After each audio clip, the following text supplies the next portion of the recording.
ओम शांति। 1/4/2024। बाबा कहते हैं, मीठे बच्चे, तुम्हारा यह जीवन देवताओं से भी उत्तम है, क्योंकि तुम अभी रचयिता और रचना को यथार्थ जानकर आस्तिक बने हो। प्रश्न है, संगम युगी ईश्वरीय परिवार की विशेषता क्या है जो सारे कल्प में नहीं होगी? उत्तर, इसी समय स्वयं ईश्वर बाप बनकर तुम बच्चों को संभालते हैं, टीचर बनकर पढ़ाते हैं और सतगुरु बनकर तुम्हें गुल गुल फूल बनाकर साथ ले जाते हैं।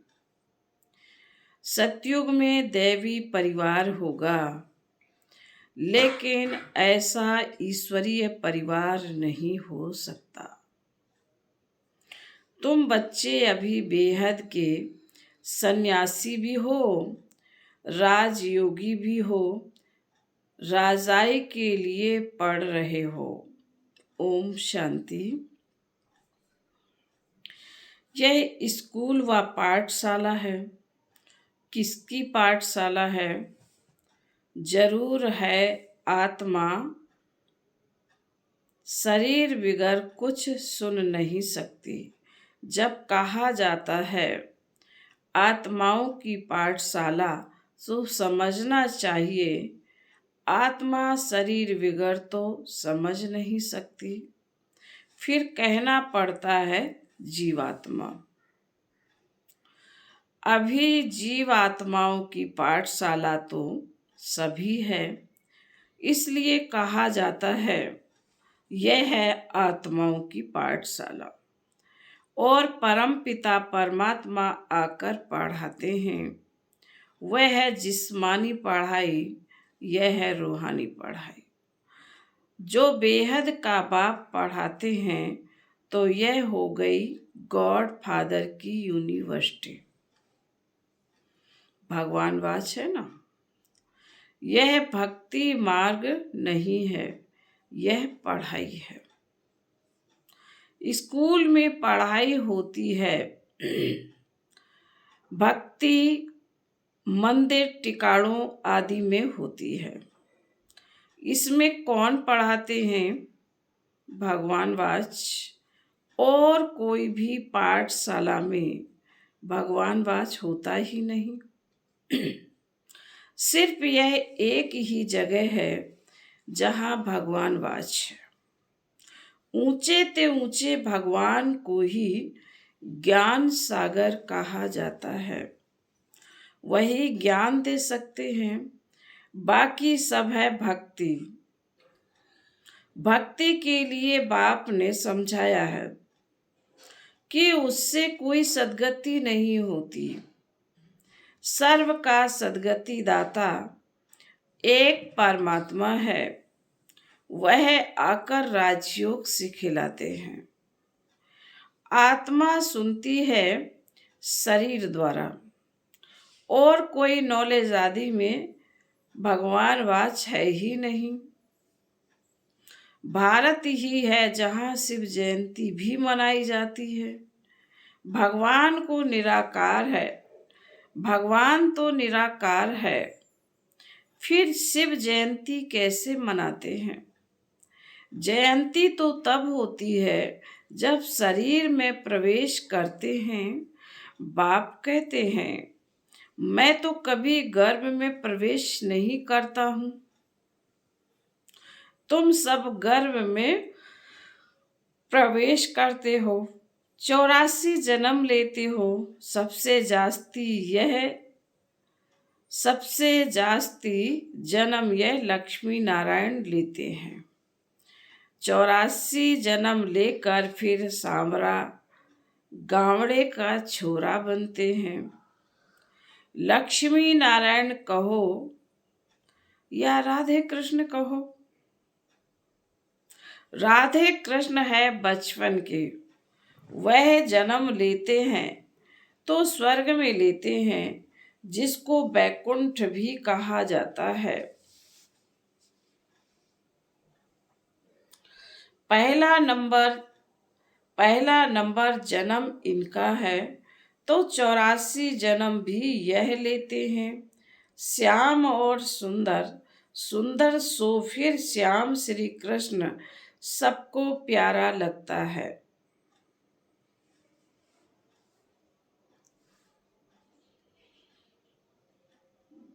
श्री कृष्ण का जन्म तो होता ही नई दुनिया में, फिर पुनर्जन्म लेते लेते आकर पुरानी दुनिया में पहुंचते हैं तो श्याम बन जाते हैं। यह खेल ही ऐसा है।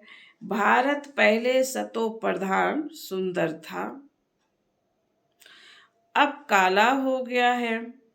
बाप कहते हैं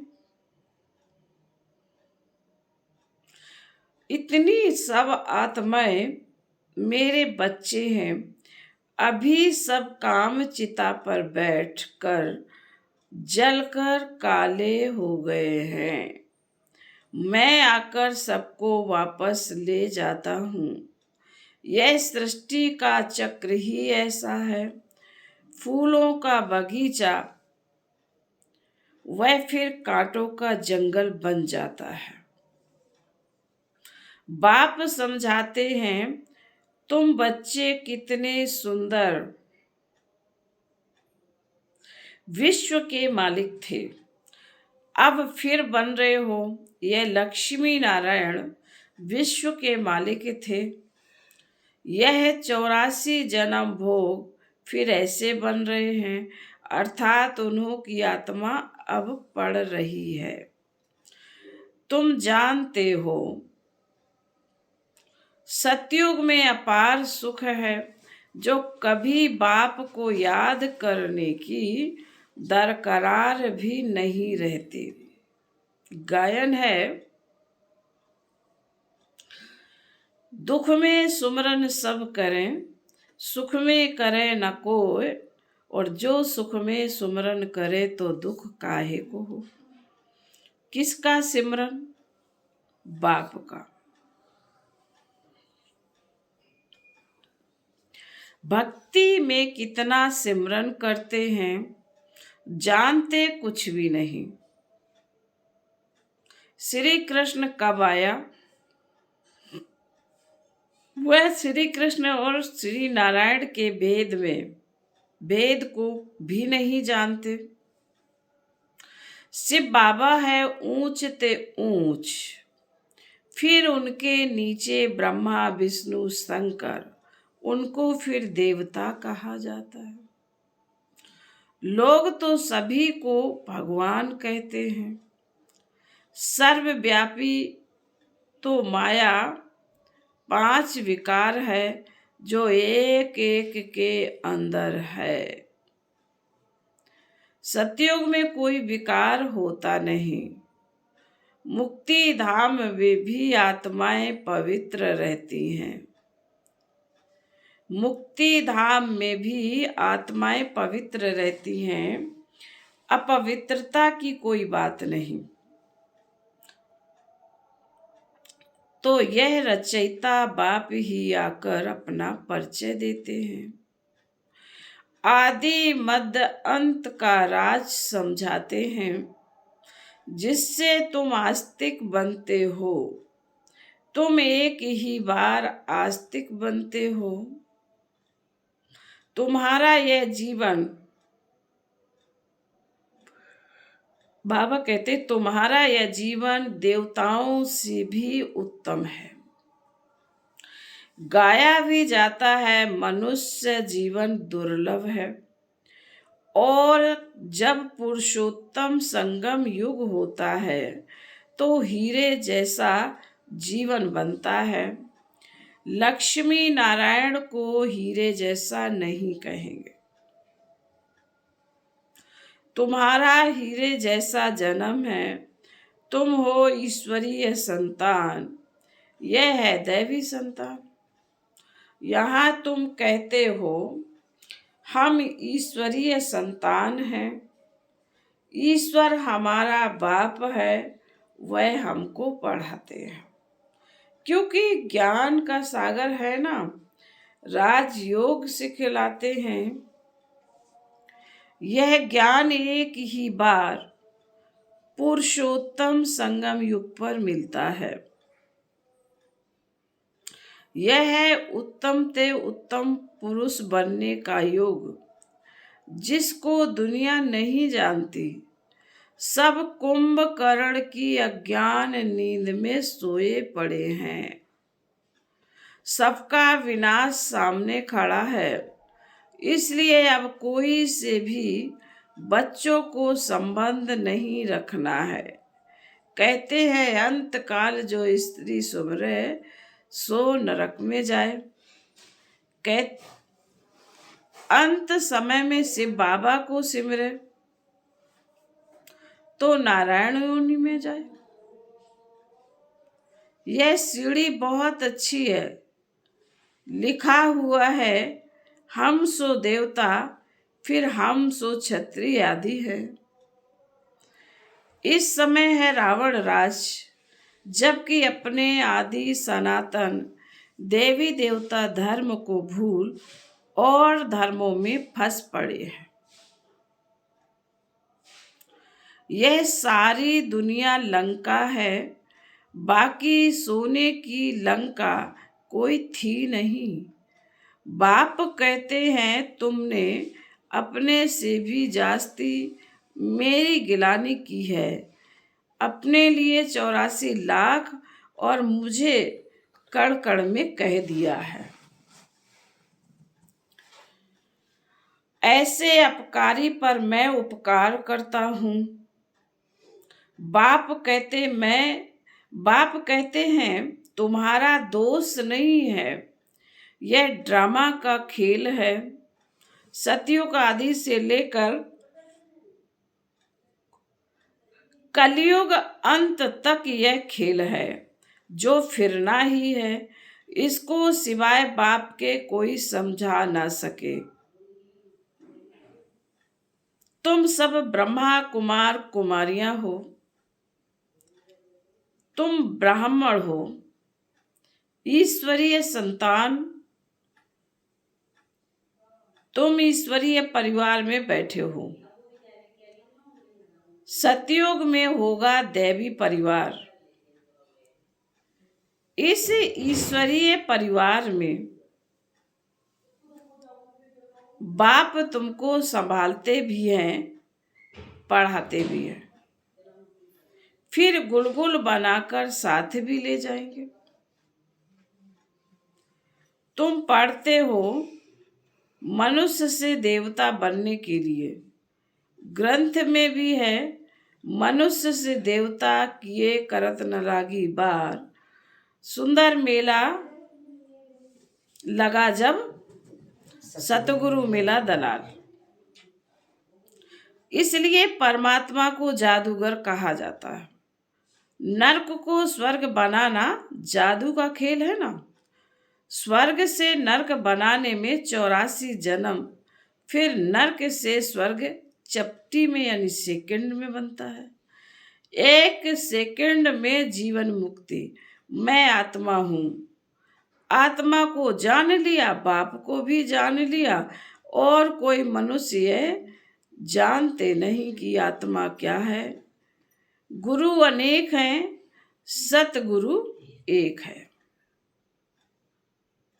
कहते हैं सतगुरु अकाल, परमपिता परमात्मा एक ही सतगुरु है, परंतु गुरु तो ढेर हैं। निर्विकारी कोई है नहीं, सब विकार से ही जन्म लेते हैं। बाबा कहते अभी राजधानी स्थापन हो रही है, तुम सब यहाँ राजाई के लिए पढ़ते हो। राजयोगी हो, बेहद के सन्यासी हो, वह हठ योगी हैं। हद के सन्यासी बाप आकर सभी की सदगति कर सुखी बनाते हैं। मुझे ही कहते हैं सतगुरु अकाल मूरत। वहां हम घड़ी घड़ी शरीर छोड़ते और लेते नहीं, काल नहीं खाता है। तुम्हारी भी आत्मा अविनाशी है, परंतु पतित और पावन बनती है, निर्लेप नहीं है। ड्रामा का प्लान राजा भी बाप ही बावन का ड्रामा का, परंतु पतित पावन। बाबा ने कहा काल नहीं खाता है, तुम्हारी भी आत्मा अविनाशी है, परंतु पतित और पावन बनती है, निर्लेप नहीं है। ड्रामा का राज भी बाप ही समझाते हैं, रचयिता ही रचना के आदि मदंत के राज समझाएंगे ना। ज्ञान का सागर वही एक बाप है, वही तुमको मनुष्य से देवता डबल सिरताज बनाते हैं। तुम्हारा जन्म कोड़ी जैसा था, अब तुम हीरे जैसा बन रहे हो। बाप ने हम सो हम का मंत्र भी समझाया है। वह कह देते आत्मा सो परमात्मा, सो आत्मा, हम सो हम। बाप कहते हैं हम सो परमात्मा कैसे बन सकती हैं। बाप तुमको समझाते हैं हम आत्मा इस समय तो ब्राह्मण है, फिर हम आत्मा ब्राह्मण सो देवता बनेंगे, फिर सो क्षत्रिय बनेंगे, फिर शूद्र सो ब्राह्मण। सबसे ऊंचा जन्म तुम्हारा है। यह है ईश्वरीय घर। तुम किसके पास बैठे हो? मात पिता के पास। सब भाई बहन हैं। बाप आत्माओं को शिक्षा देते हैं, तुम सब हमारे बच्चे हो, वर्षे के हकदार हो। इसलिए परमात्मा बाप से हर एक वर्षा ले सकते हैं। बूढ़े छोटे बड़े सबको हक है बाप से वर्षा लेने का। तो बच्चों को भी यही समझाओ, अपने को आत्मा समझो और बाप को याद करो तो बाबा कहते तो पाप कट जाएंगे। भक्ति मार्ग वाले इन बातों को कुछ भी समझेंगे नहीं। फिर बाबा बोले अच्छा, मीठे मीठे सिकिल दे बच्चों प्रति मात पिता बाप दादा का याद प्यार और गुड मॉर्निंग। रूहानी बाप की रूहानी बच्चों को नमस्ते। हम रूहानी बच्चों की रूहानी मात पिता बाप दादा को याद प्यार गुड मॉर्निंग और नमस्ते। रात्रि क्लास है। बच्चे बाप को पहचानते भी हैं, समझते भी हैं, फिर कि बाप पढ़ा रहे हैं, उनसे बेहद का वर्षा मिलना है, परंतु मुश्किलात यह है जो माया भुला देती है, कोई ना कोई विघ्न डाल देती है जिससे बच्चे डर जाएं। उसमें भी पहले नंबर में विकार में गिरते हैं। आंखें धोखा देती हैं। आंखें कोई निकालने की बात नहीं है, बाप ज्ञान का नेत्र देते हैं। ज्ञान और अज्ञान की लड़ाई चलती है। ज्ञान है बाप, अज्ञान है माया। इनकी लड़ाई बहुत तीखी है। गिरते हैं तो समझ में नहीं आता है, फिर समझते हैं मैं गिरा हुआ हूँ, मैंने अपना बहुत अकल्याण किया। माया ने एक बार हराया तो फिर चढ़ना मुश्किल हो जाता है। बहुत बच्चे कहते हैं हम ध्यान में जाते हैं, परंतु उनसे भी माया प्रवेश हो जाती है। पता भी नहीं पड़ता है। माया चोरी कराएगी, झूठ बुलवाएगी, माया क्या नहीं कराती है। फिर बाबा कहते बात मत पूछो, गंदा बना देती है, गुलगुल बनते बनते फिर छीछी बन जाते हैं। माया ऐसी जबरदस्त है जो घड़ी घड़ी गिरा देती है। बच्चे कहते बाबा हम घड़ी घड़ी भूल जाते हैं, तदबीर कराने वाला तो एक ही बाप है, परंतु किसकी तकदीर में नहीं है तो तदबीर भी कर नहीं सकते।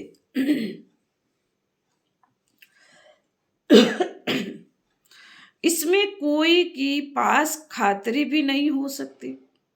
ना एक्स्ट्रा पढ़ाते हैं, उस पढ़ाई में तो कोई एक्स्ट्रा पढ़ने के लिए टीचर को बुलाते हैं। यह तो तकदीर बनाने लिए सभी को एक रस पढ़ाते हैं। एक एक को अलग कहाँ तक पढ़ाएंगे, कितने ढेर बच्चे हैं। उस पढ़ाई में कोई बड़े आदमी के बच्चे होते हैं, अधिक खर्च कर सकते हैं, तो उनको एक्स्ट्रा भी पढ़ाते हैं। टीचर जानते हैं कि यह डल है, इसलिए पढ़ाकर उनको स्कॉलरशिप लायक बनाते हैं। यह बाप ऐसे नहीं करते हैं, यह तो सभी को एक रस पढ़ाते हैं।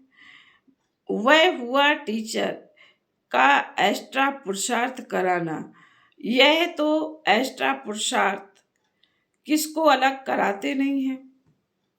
एक्स्ट्रा पुरुषार्थ माना ही टीचर कुछ कृपा करते हैं, भल ऐसे पैसे लेते हैं, खास टाइम दे पढ़ाते हैं, जिससे वह जास्ती पढ़कर होशियार होते हैं। यहाँ तो जास्ती कुछ पढ़ने की बात ही नहीं।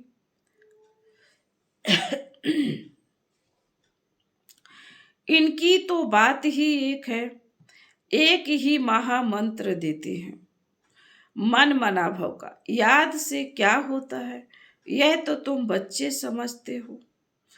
बाप ही पतित पावन है, वो जानते हो, उनको याद करने से ही हम पावन बनेंगे। बाबा फिर बोले अच्छा, गुड नाइट। धारणा के लिए मुख्य सार बाबा ने कहा है, नंबर 1, सारी दुनिया अब कब्र दाखिल होनी है, विनाश सामने है, इसलिए कोई से भी संबंध नहीं रखना है। अंत काल में एक बाप ही याद रहे। दूसरी पॉइंट, श्याम से सुंदर, पतित से पावन बनने का यह पुरुषोत्तम संगम युग है। यही समय है उत्तम पुरुष बनने का।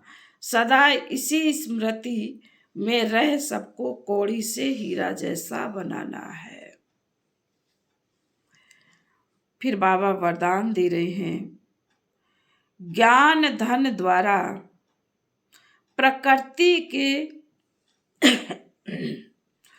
सब साधन प्राप्त करने वाले पद्मा पदम पति भव। ज्ञान धन द्वारा प्रकृति के सब साधन प्राप्त करने वाले पद्मा पदम पति भव। विस्तार, ज्ञान धन स्थूल धन की प्राप्ति स्वतः कराता है। जहाँ ज्ञान धन है वहाँ प्रकृति स्वतः दासी बन जाती है। ज्ञान धन से प्रकृति के सब साधन स्वतः प्राप्त हो जाते, इसलिए ज्ञान धन सब धन का राजा है। जहाँ राजा है वहाँ सर्व पदार्थ स्वतः प्राप्त होते हैं। यह ज्ञान धन की पद्मा पदमपति बनाने वाला है। यह ज्ञान धन ही पद्मा पदमपति बनाने वाला है। यथार्थ और व्यवहार को स्वतः सिद्ध कराता है। ज्ञान धन में इतनी शक्ति है जो अनेक जन्मों के लिए राजाओं का राजा बना देती है। स्लोगन, कल्प कल्प का विजयी हूँ, यह रूहानी नशाई मर्ज हो तो माया जीत बन जाएगी। ओम शांति।